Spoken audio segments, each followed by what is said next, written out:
l'apôtre Paul parle de la paix et de la sécurité pour son époque.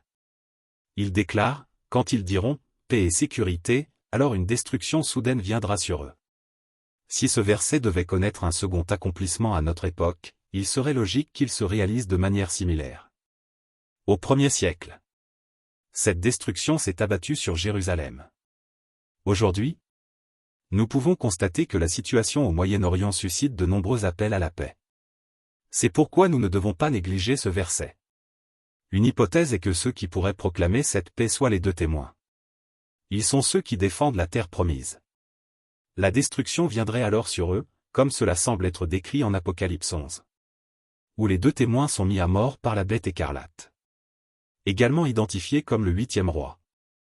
Il est donc envisageable que ces deux témoins, présents dans les rues de Jérusalem, annoncent un message de paix avant d'être frappés à ce moment-là.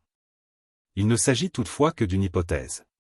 Au même titre que l'interprétation concernant la proclamation de « paix et sécurité ». Néanmoins, cette réflexion est intéressante. Car elle s'appuie sur des expressions présentes dans le texte biblique. Enfin, les menaces visant le président des États-Unis et le premier ministre israélien peuvent également amener certains à envisager cette possibilité. Toutefois, il convient de rester prudent et d'attendre l'accomplissement des événements sans aller au-delà de ce que les Écritures affirment clairement.